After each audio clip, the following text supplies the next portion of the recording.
ಪ್ರಧಾನಮಂತ್ರಿ ಜನೌಷಧ ಯೋಜನೆ ಆರಂಭವಾಗಿ 8 ವರ್ಷ ಪೂರ್ಣಗೊಂಡ ಹಿನ್ನೆಲೆಯಲ್ಲಿ ಬೀದರ್ನಲ್ಲಿ ಉಚಿತ ಆರೋಗ್ಯ ತಪಾಸಣೆ ಮತ್ತು ಜನೌಷಧ ಸಪ್ತಾಹ ಕಾರ್ಯಕ್ರಮವನ್ನು ಆಯೋಜಿಸಲಾಗಿತ್ತು.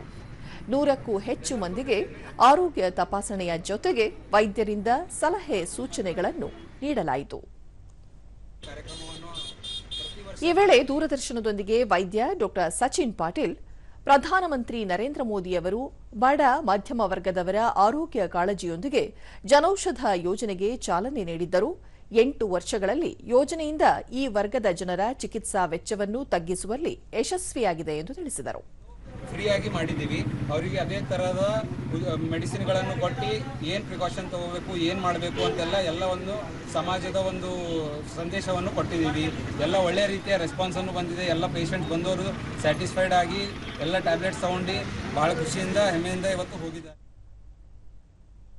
ಗ್ರಾಹಕಿ ಪ್ರಮೋದಿನಿ ಕುಲಕರ್ಣಿ ಜನೌಷಧ ಮಳಿಗೆಗಳು ಹಿರಿಯ ನಾಗರಿಕರಿಗೆ ಕಡಿಮೆ ಬೆಲೆಯಲ್ಲಿ ಉತ್ತಮ ಗುಣಮಟ್ಟದ ಔಷಧಗಳನ್ನು ಒದಗಿಸುತ್ತವೆ ಎಂದರು. ಎಲ್ಲ ಮತ್ತೆ ಇವತ್ತೊಂದು ಮೆಡಿಕಲ್ ಕ್ಯಾಂಪ್ ಕೂಡ ಹಾಕಿದಾರಲ್ಲ, ಅದು ಕೂಡ ಚೆನ್ನಾಗಿದೆ.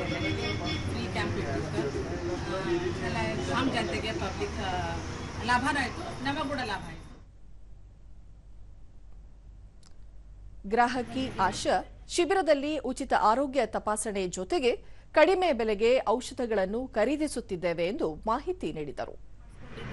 ಜನೌಷಧಿಯಲ್ಲಿ ಫ್ರೀ ಮೆಡಿಸಿನ್ ಸಿಗುತ್ತೆ ಅಂತ ಗೊತ್ತಾಯಿತು. ಉತ್ತಮ